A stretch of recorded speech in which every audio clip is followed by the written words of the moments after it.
SS na Alemanha ou na escola do Reich para marinheiros e alemães no exterior, em Altona. Inclusive, muitos desses jovens viajaram à Alemanha quando a guerra eclodiu para um combate de vida ou morte em defesa de Hitler.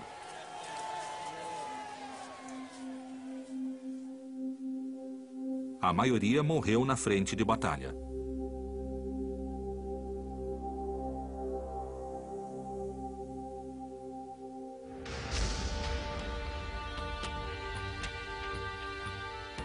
Em 1938, só 1% das escolas das colônias alemãs se declararam independentes. As demais respondiam abertamente ao nacionalismo alemão conservador ou diretamente ao hitlerismo.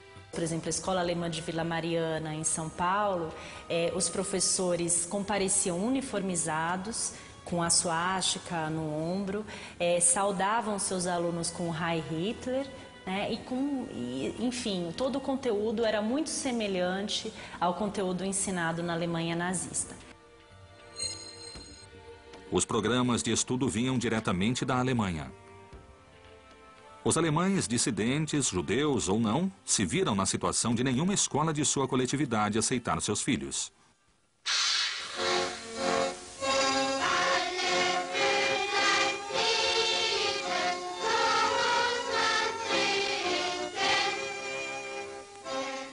Os alunos já não sabiam cantar os hinos nacionais, mas sabiam com perfeição as canções do nazismo. Até o material didático, as canções, por exemplo, eu cheguei a ver um livro de canções, né, com as mesmas canções. A Horst Wessel Lied, que é uma grande canção muito declamada naquela época, era ensinada também à juventude alemã no Brasil.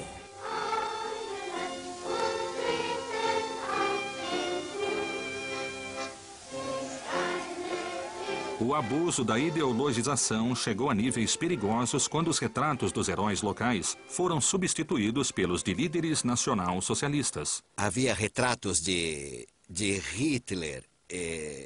Ensinava-se basicamente a cultura alemã em linha, digamos, do que é a lógica do nacionalsocialismo, os princípios raciais.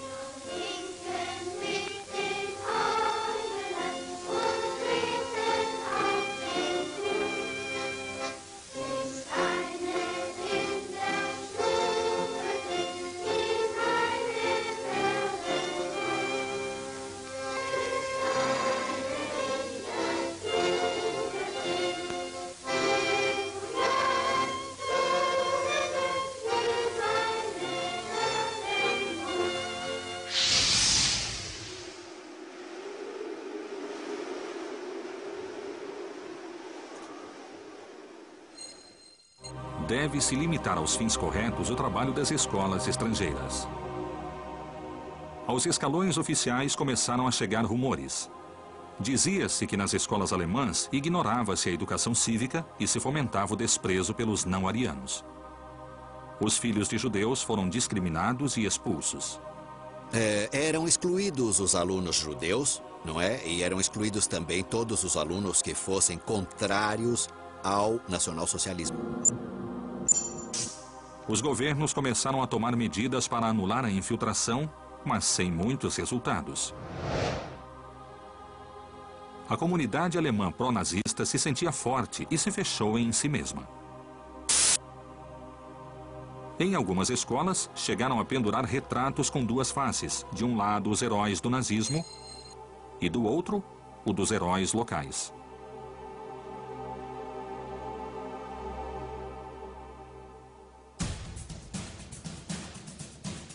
Em 18 de maio de 1938, começou na Câmara dos Deputados da Nação Argentina um caloroso debate, no qual os deputados Raul da Monte Taborda e Henrique Dickmann denunciaram as atividades nacional-socialistas no país. Algo parecido ocorreu em todo o Cone Sul. Os ministérios da educação dos respectivos países tomaram nota da situação. Mas o que podiam fazer os governos americanos frente a tal avanço sem entrar em conflito com uma Alemanha cada vez mais militarizada e poderosa?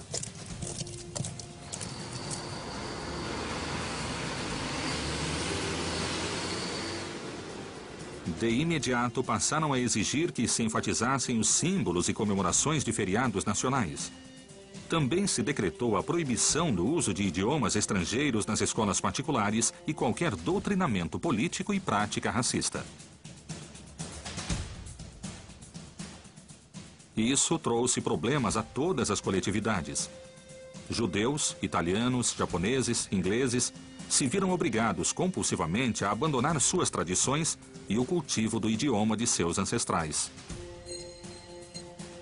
A onda de protestos gerou certa confusão, fazendo com que os agentes nazistas se mesclassem às reclamações. Os docentes de Hitler retrocederam, alegando serem vítimas de censura. Já podiam recuar.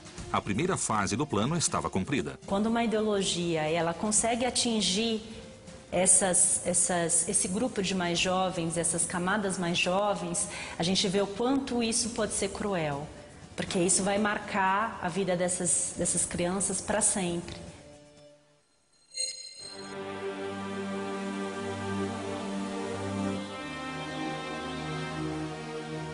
Em vários lugares da América Latina, dezenas de milhares de jovens estavam convencidos de fazer parte de um mundo novo, de um Reich, de um império que duraria 1000 anos, como disse Hitler.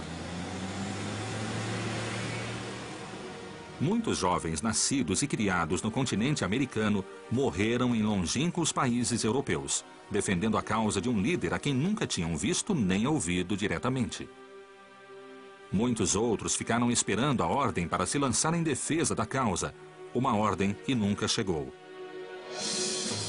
Há um exército latente de jovens nazistas nos confins da América do Sul. É uma comunidade de mais ou menos 230 mil a 300 mil pessoas que moram no Brasil. É bastante gente. E se essas pessoas estão todas voltadas a esse ideário, elas são uma força em potencial. Então isso eu acho que é importante e que se articulava com os outros países também, porque na documentação aparece essas pontes que há entre as sedes na América Latina. Cabe perguntar o que teria havido se Hitler tivesse ganhado a guerra. Quem teria resistido a uma invasão de dentro e de fora? Quanto tempo a América teria levado antes de cair? Mas a pergunta mais inquietante é: qual foi a verdadeira influência e o legado que restou dessa formação de jovens que mais tarde se converteram em parte da sociedade? Pode haver alguns rastros, digamos, dessas questões sensoriais, não é? Que formam parte até da estrutura inconsciente das pessoas e que fazem permanecer essa questão da formação na mais tenra infância. Com a fase 1 em marcha, o Terceiro Reich começará a se infiltrar economicamente nas empresas e fundações alemãs para levar a cabo a fase 2 do plano.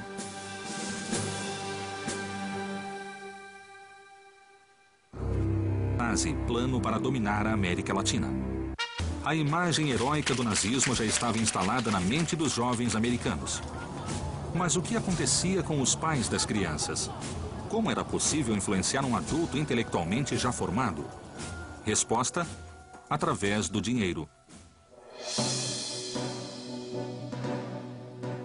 A fase 2 do plano nazista visou diretamente a infiltração no poder econômico na América com 2 objetivos. O primeiro era comprar vontades e estabelecer zonas de controle nazista em todo o continente. O segundo era branquear os capitais usurpados aos inimigos do Reich. No princípio, o Terceiro Reich se infiltrou na economia sul-americana por vias comerciais legítimas, embaixadas, consulados e grandes empresas alemãs. Simultaneamente, a diplomacia nazista desembarcou na América do Sul e avançou sobre o resto da sociedade em uma infiltração sutil e ininterrupta.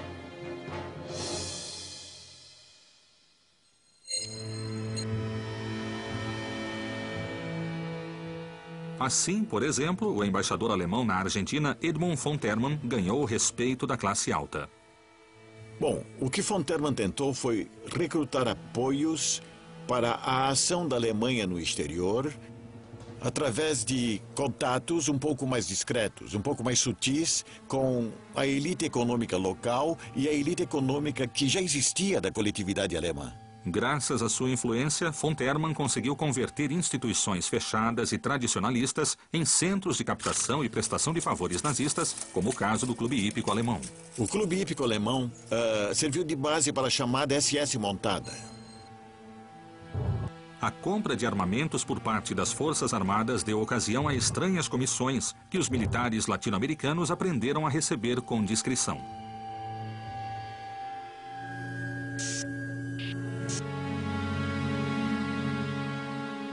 O general argentino Juan Pistarini recebeu a Cruz de Ferro do Terceiro Reich em virtude de suas gestões comerciais.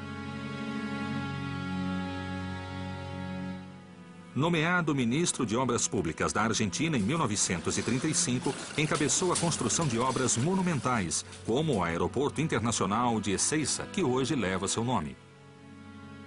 Seus faraônicos projetos sempre foram realizados pela firma alemã GOP através de duvidosas licitações.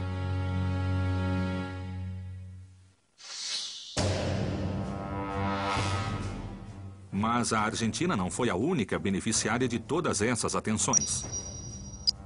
No Brasil, no fim da década de 30, o presidente Getúlio Vargas enviou seu filho, Lutero Vargas, para estudar na Alemanha, de onde ele voltou casado com uma afiliada do partido nazista, Ingeborg Tenheff, com quem teve uma filha, Cândida.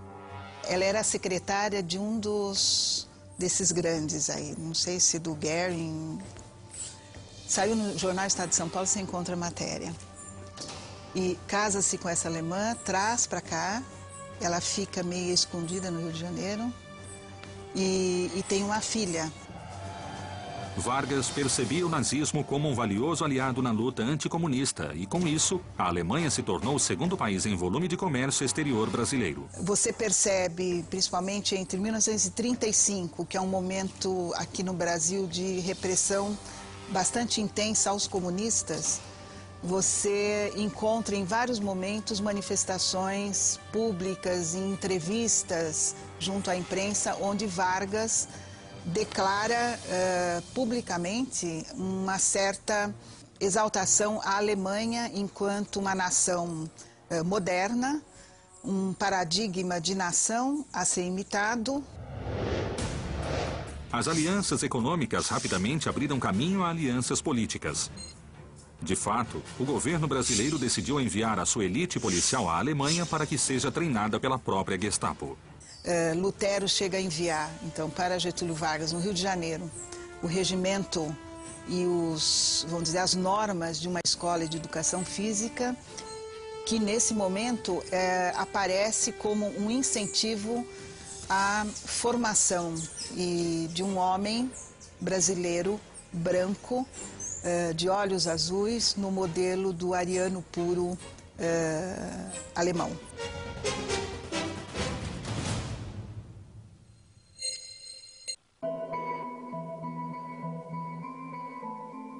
Seguindo o plano nazista no Chile, Jorge González von Marés fundou o MNS, Movimento Nacional Socialista do Chile, que recebeu forte apoio econômico da Embaixada Alemã em Santiago e de empresários alemães, a tal ponto que von Marés foi eleito deputado através do voto popular.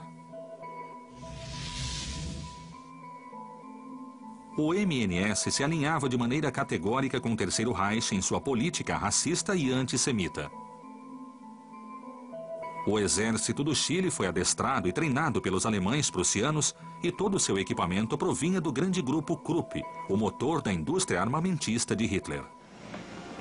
A democracia que fale de liberdade. Nada de liberdade aqui. Nada de sindicatos. Nada de horas extras. O Führer diz onde você trabalha, quando trabalha, por quanto tempo e quanto vale o seu trabalho para forjar a arma, ferro e sangue. Temos uma missão sagrada. Hoje governamos a Alemanha, amanhã o mundo.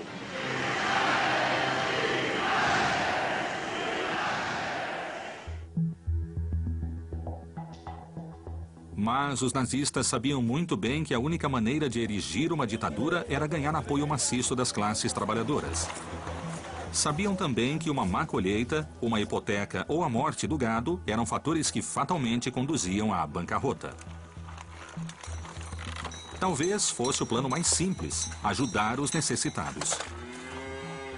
Por exemplo, no ano de 1937, uma seca destruiu várias colheitas de forragem na região semiárida do Brasil, Argentina